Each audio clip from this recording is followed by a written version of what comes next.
포크롭스크는 러시아군에 의해 포위되고 있습니다. 러시아군은 하루에 1000명 이상의 병력을 잃고 있습니다. 이 모든 것이 전략적 수준에서 일어나는 일의 조건을 설정하고 있습니다. 러시아는 다시 한번 장갑에 의존했지만 이번에는 단순한 방어선이 아니라 계산된 매복을 마주했습니다.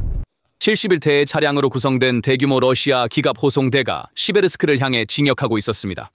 내부에는 탱크, 장갑차, 오토바이 정찰부대, 그리고 신속 타격팀이 있었습니다. 모두 전장에 배치되었지만 러시아 지휘관들은 한 가지를 간과했습니다. 54 및 81여단이 정확히 그들이 있어야 할 곳에서 기다리고 있었습니다. 두 번의 연속적인 타격은 러시아 군대의 전투 의지를 산산조각 냈을 뿐만 아니라 푸틴의 현재 권력 장악력도 휩쓸어 버렸습니다. 아조프의 도네츠크 전선 공격은 포크로프스크 주변의 러시아 전방 진지를 파도처럼 강타했습니다. 러시아의 주요 돈바스 공세가 재앙으로 끝났을 때 우크라이나는 강력한 방역을 시작했습니다.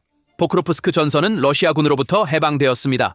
아조프 부대와 많은 다른 우크라이나 여단들이 도네츠크에서 6개의 정착지를 탈환했습니다. 이 정착지들의 탈환은 돈바스에서 러시아의 점령 계획을 완전히 무너뜨렸고 영토적 성과는 이 붕괴의 구체적인 증거가 되었습니다. 우크라이나 대통령 볼로디미르 젤렌스키는 도브로필리아와 포크로우스크에서 가장 어려운 두 전선에서 이틀 연속 성과를 거두었다고 확인했습니다.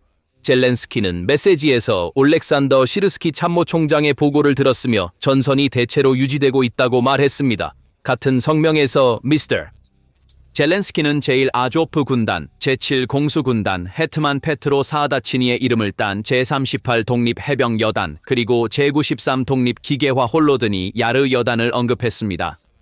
그는 또한 교환풀이라고 부르는 포로 비축량이 증가했다고 강조했습니다. 이러한 발언은 현장에서의 업무 분담과 심리적 균형을 찾기 위한 노력을 요약한 것으로 보입니다. 러시아군은 베르흐크노카미아카 마을 근처에 집결했습니다. 6대의 T-72B3 탱크가 3줄로 배열되어 있고 3대의 BMP-2 장갑차, 6대의 MTLB 궤도 트랙터, 1대의 BEM 회수 차량, 2대의 경량 버기, 그리고 12대의 픽업 트럭이 연결되어 전진하기 시작했습니다. 사열의 후반기에는 51대의 오토바이도 있었다. 러시아 사열의 의도는 졸로타리우카를 향해 기습 공격을 감행하여 우크라이나 방어를 먼저 놀라게 하고 그 후 시베르스크를 둘러싼 서쪽 측면을 밀어내는 것이었다. 그러나 이번에는 평범한 방어선을 마주하고 있지 않았다. 우크라이나 저14 기계화 여단과 제81 공수 여단은 몇 주 동안 그 지역에서 준비하고 있었다. 호송대의 경로는 사전에 파악되었고 드론 감시 지점과 포병 조정 네트워크가 그 지역에 설치되었다. 제54여단은 이 전선을 방어해왔으며 이 지역에서 2022년 이후 가장 치열한 전투가 벌어졌습니다. 그들은 지형과 적의 습관을 손바닥 보듯 알고 있었습니다. 한편 제81여단은 신속한 대응, 높은 기동성, 그리고 측면 기동으로 유명했습니다. 81 공중 강습 여단의 T-64 BV 전차 2대가 강바닥 북쪽 가장자리에 접근하여 그늘의 위치를 잡았다. M113 장갑 구급차가 그들 옆에 주차되어 있었다. 러시아 호송대가 나무선을 벗어나자마자 정찰 드론이 이미 언덕 꼭대기의 위치를 잡았다. 움직임이 감지되자마자 첫 번째 일제 사격이 155mm 포격으로 도착했습니다. 우크라이나 탱크 지휘관은 그의 열상 장비 시스템에 의해 감지된 갑작스러운 열 신호에 고정했습니다. 약 90m 떨어진 곳에서 러시아 장갑차가 나무 사이에서 천천히 나타나고 있었습니다. 그 차체는 드론 방지 그릴로 강하게 보강되어 있었습니다. 이것은 즉석으로 장갑을 강화한 T-72B3이었다. 약 46톤의 T-72와 3명의 승무원을 보호하기 위해 그릴이 상부 구조에 용접되었고 추가적인 강철 패널이 부착되었다. 장갑 보호는 복합 장갑과 콘탁트-O 폭발 반응 장갑 시스템으로 강화되었다.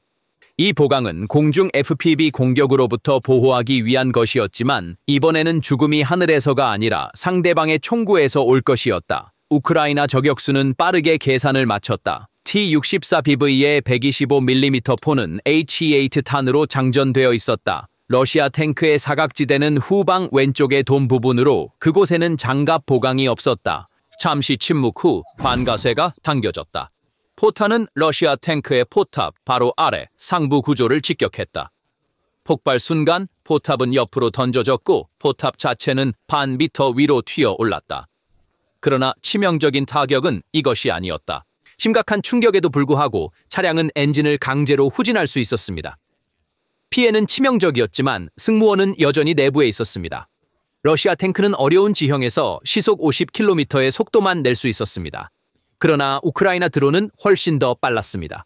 몇 분 만에 언덕 위에 매복해 있던 드론팀이 폭발물을 장착한 FPV 드론을 발사했습니다. 드론은 나무 위로 날아가 불타는 숲속에 러시아 탱크를 향해 갔습니다. 드론은 후방 장갑에 박혀 폭발했습니다. 이 두 번째 타격으로 연료 탱크에 불이 붙었습니다. T-72B3은 불덩어리로 변했습니다. 탄약이 탱크 내부의 자동 장전기에 노출된 상태로 운반되고 있었기 때문에 불을 끌 수 없었습니다. 당황한 나머지 몇몇 차량은 후퇴하려 했지만 숲속의 좁은 길에 갇히고 말았습니다. FPV 드론들은 이 기회를 기다리고 있었습니다. 카미카제 드론들은 먼저 탱크 포탑을 목표로 하고 그 다음에는 BTR이 엔진 블록을 목표로 하여 몇 분 만에 장갑선을 무너뜨렸습니다. 그러나 우크라이나의 계획은 거기서 끝나지 않았습니다. 호송대가 멈춰섰다. 이제 파괴의 시간이었다. 81여단의 경보병 부대가 장갑선의 3, 4분각으로 공격을 개시했다.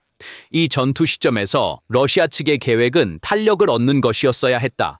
그들은 그것도 할 수 없었다. 그 이유는 물류의 붕괴였다.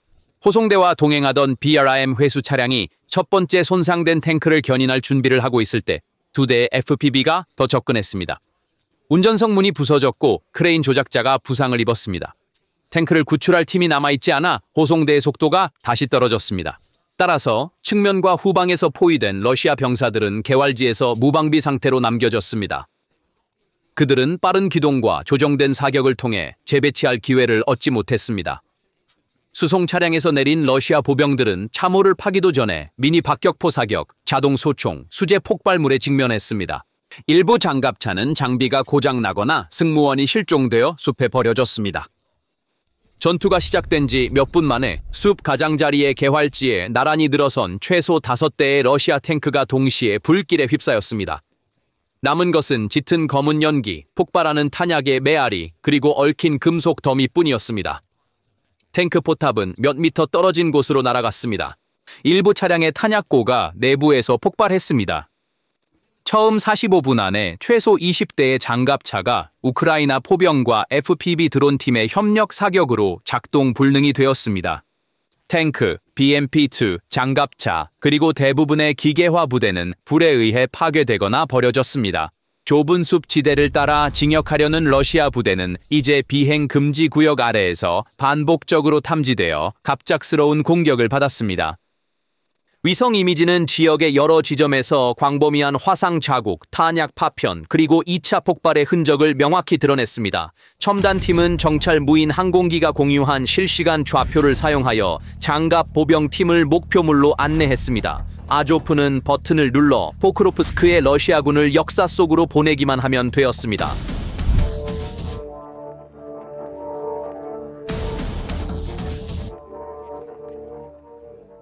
드론 영상에서 본 협력 공격은 동시에 지역의 러시아 참호 입구, 보급 지점, 그리고 기관총 진지를 타격했습니다. 사격은 중단 없이 유지되었고 방역이 시작되기 전에 위치간 전환이 완료되었습니다. 몇 분 안에 2개의 지점에서 발판이 확보되었고 포크로프스크에서 후퇴하는 러시아군의 탈출로는 두 번째 패에 의해 봉쇄되었습니다. 아조프 부대는 보병 대열을 노출시키지 않고 드론을 화력 및 정찰 스크린으로 사용했습니다. 현장의 설명은 과장 없이 다음과 같았습니다. 좌표, 지속시간, 정확성, 규율. 포크로프스크에서 러시아의 첫 번째 방어선이 무너지자마자 측면 구역의 파괴팀들은 연막으로 그들의 퇴각을 엄호해야 했습니다. 공격은 방어선의 새로운 돌파구를 여는 것보다는 기존의 러시아 돌출부를 자르고 좁히는 데 중점을 두었습니다. 따라서 아조프의 첫 번째 움직임은 전선의 폭이 아니라 러시아군의 숨쉴 공간을 목표로 했다. 사실 이러한 작전들 이전에 여름 중반에 포크로프스크 도브로필리아 축은 러시아군에게 전술적 기회로 보였으나 그들이 속도를 유지하지 못했을 때 약점을 드러냈다. ISW 업데이트에 따르면 우크라이나가 볼로디미리우카와 미하일리우카 같은 주요 정착지 주변에서 영토를 확보했다고 기록되었습니다. 글로벌 미디어 소식통은 우크라이나의 방역이 포크로우스크 주변의 두 러시아 전선을 차단하고 전선을 밀어냈다고 보도했습니다. 이 그림은 포크로우스크 도브로필리아에서 러시아 군대의 광범위한 포위 계획이 균열이 생겼고 돌출부가 좁은 주머니로 압축되었음을 보여주었습니다. 아조프가 포크로우스크 선의 북쪽과 남쪽 측면에 동시에 압박을 가하면서 러시아군의 경로가 단축되고 요새화된 교차점이 위험에 처했습니다. 우크라이나군은 포켓에서 전투를 정리하고 봉쇄하는 논리로 수행하여 진격하는 공격파를 물류 없이 남겨두었습니다. 장거리 정밀 타격은 후방의 창고와 집결지로 옮겨졌습니다. 이는 전방선의 연료, 탄약, 그리고 대피 리듬을 방해했습니다. 빠른 진격보다는 통제된 압축을 통해 손실을 줄이면서 지반을 강화했습니다. 이 방법은 포위된 러시아군의 선택지를 박탈하는 목표와 일치했습니다. 현장 보고서와 공식 발표에 따르면 도네츠크의 6개 정착촌이 아조프 대대의 작전으로 해방되거나 진입되었다고 합니다. 직접 확인된 3곳은 젤레니하이, 미하일리우카, 볼로디미리우카였으며 노보미하일리우카에 대한 방역이 지상에서 반영되었습니다. 또한 노보코노스타블레베 주변의 우크라이나 군대의 위치적 이득과 미르네로의 전술적 진입이 OSNT와 기업 보고서에 포함되었습니다. 이 집단은 단일한 큰 도약보다는 연속적이고 연결된 점진적 이득으로 엮여 있었습니다. 각 정착지는 개활지가 아닌 도로망과 지역 고도를 통해 중요성을 얻었습니다. 따라서 6정착지라는 용어는 군사 지도에서 띠를 형성하는 작은 노드들의 누적 효과를 설명합니다. 핵심은 이 노드들이 집합적으로 포크로우스크의 남북 공간을 제한한다는 점입니다. 따라서 우크라이나 군대의 새로운 전진 위치는 다음 범위층의 기초가 되었습니다. 우크라이나 지휘부는 또한 이 징역을 광범위한 공세가 아닌 제한적이지만 목표 지향적인 탈환으로 정의했습니다. 이 정의는 부대의 지속 가능한 속도와 물류적 현실성을 부여합니다. 한편 아조프의 역할은 단순한 전선 공격이 아니라 드론 중심의 근접 정찰 및 근접 파괴 통로의 구축이었습니다. 국민방위군 소스의 비디오에는 아조프 대대가 포크로프스크 지역에서 FPV 드론으로 러시아 공격 그룹을 분산시키는 순간이 명확히 나타나 있습니다. 이 비디오는 러시아의 장갑 부대가 아닌 개방된 지역에 모인 소규모 부대에 초점을 맞춘 분 단위의 파괴 연쇄를 보여줍니다. 동시에 IR 및 EO 카메라가 지하 대피소 입구를 표시하는 것이 목격되었습니다.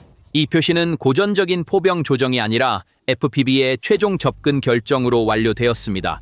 현장에서 가장 뚜렷한 차이점은 UAV 운영자와 보병의 공유 채널 사용을 통한 목표 매칭 속도였습니다. 우크라이나 드론 운영자들은 러시아 군대의 호송대나 집결을 포착하고 두 번째 공격을 기다리지 않고 공격을 완료했습니다. 이 흐름은 해상 결정 타격 주기를 짧게 유지함으로써 손실을 줄이는 이점을 구체화했습니다. 아조프가 사용한 방법은 RF 전자전이 밀집된 환경에서도 단거리 데이터 전송을 지원하는 절차와 연결되었습니다. 따라서 전자 억제 중에도 가장 가까운 운영자의 권한해 교전이 지속 가능했습니다. 한편 포크로우스크 북쪽 10에서 15km 구역에서 전투가 격화되면서 러시아 방어선이 선형이 아닌 부분적으로 후퇴하고 있음을 보여주었습니다. 이 구역은 보급로와 가까운 농촌 정착지와 작은 평야로 구성되어 있습니다. 우크라이나군은 이 지역에서 참호로 작전하지 않았습니다. 그러나 참호 집단에서 참호 집단으로 이동했습니다. 따라서 단일 결과를 가진 단일 돌파구를 기대하기보다는 점진적인 반격이 선호되었습니다. 북쪽의 압박은 마이카일립카 근처 남쪽에서의 협력된 움직임으로 지원받았습니다. 이 협력된 움직임은 러시아 측면이 동시에 두 방향으로 결정을 내리도록 강요했습니다. 잘못된 결정은 보급을 연장하거나 반격의 기회를 닫아버렸습니다.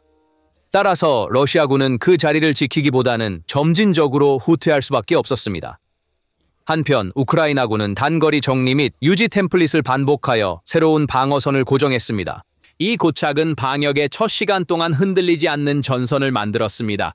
도브로필리아 선에서의 기습 침투는 또한 모멘텀을 유지할 수 없었던 징역이 첫 48시간 후에 어떻게 무너졌는지를 보여주었습니다. 기계화된 후속 조치가 실현되지 않으면 돌파구는 전술적 이득에서 전략적 문제로 변합니다. 우크라이나는 아조프와 다른 전개 부대로 이 공백을 메우며 전세를 뒤집었습니다. 지상에서의 새로운 성과 중 일부는 이 틈새를 닫음으로써 가능해졌습니다. 재탈환은 자발적으로 이루어진 것이 아니라 계획된 일련의 절단과 봉쇄를 통해 이루어졌습니다. 우크라이나 지휘부는 같은 언어로 방어 공격 균형을 확립하여 기습적인 불씨를 진압했습니다. 측면 지역에서 온 증원군이 축적된 러시아의 압박을 흡수했습니다. 이 흡수는 적의 장비 소모를 가속화했습니다. 타이밍은 속도보다는 지속 가능한 소모의 목표와 연결되어 있었습니다.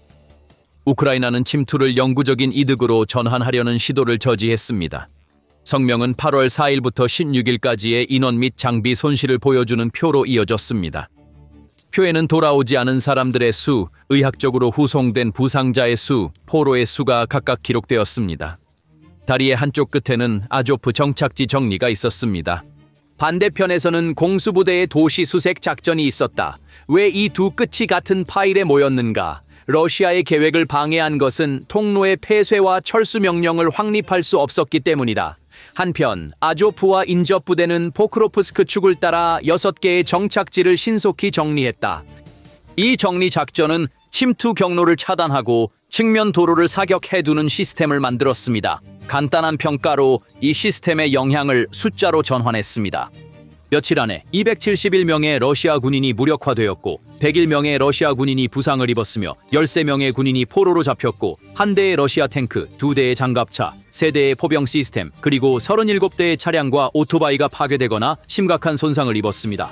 이 패키지만으로도 도네츠크에서 러시아군이 사용한 통로가 폐쇄되었으며 이를 다시 열려고 시도하는 것은 큰 대가를 치르게 될 것임을 보여줍니다. 이 패키지의 출처도 분명합니다. 오픈소스 보고서와 현장 발표는 동일한 목록을 공유했습니다.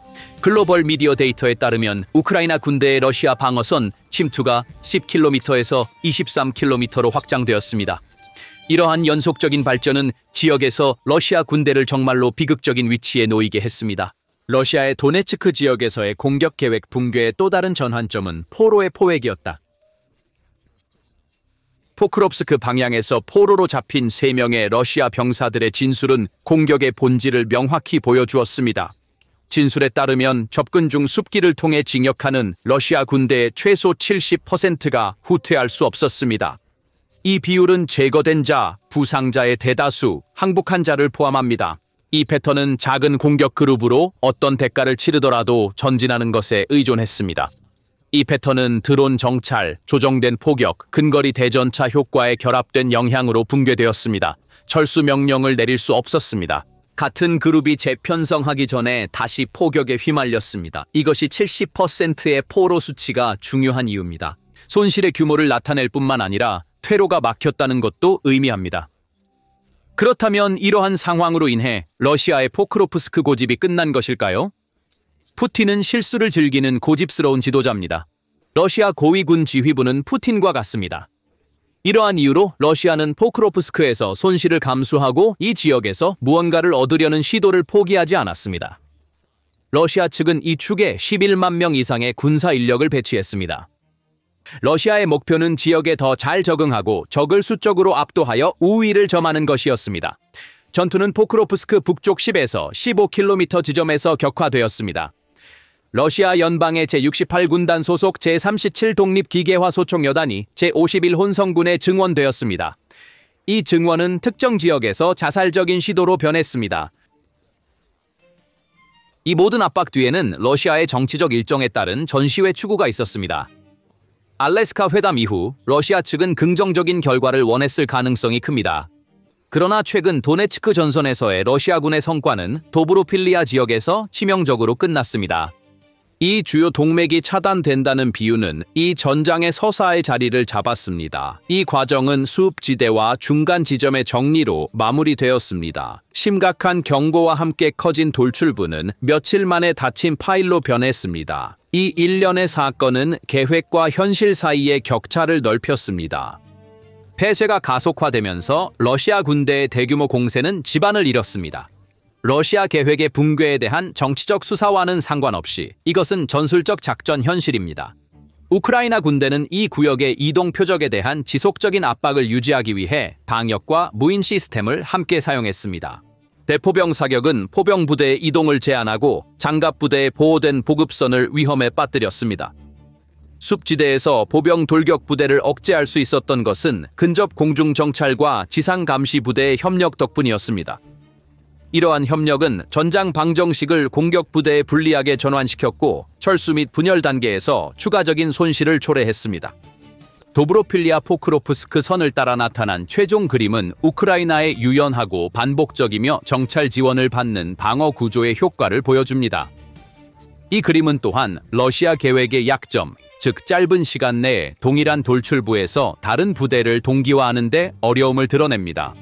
우크라이나의 관점에서 이 결과는 직접적인 영토 획득만큼이나 중요한 영향을 미쳤으며 적이 준비한 서사를 약화시켰습니다. 아조프, 제7군단, 38 해병 여단, 그리고 93 홀로드니 야르와 같은 부대의 언급은 이 효과의 집단적 성격을 강조합니다. 한편 비디오 설명에 유나이티드 24의 우크라이나를 위한 기부 캠페인이 있습니다. 자유를 위한 싸움에 참여하고 싶다면 여러분의 지원을 기다리고 있습니다. 지원을 기다리고 있습니다. 지원을 기다리고 있습니다.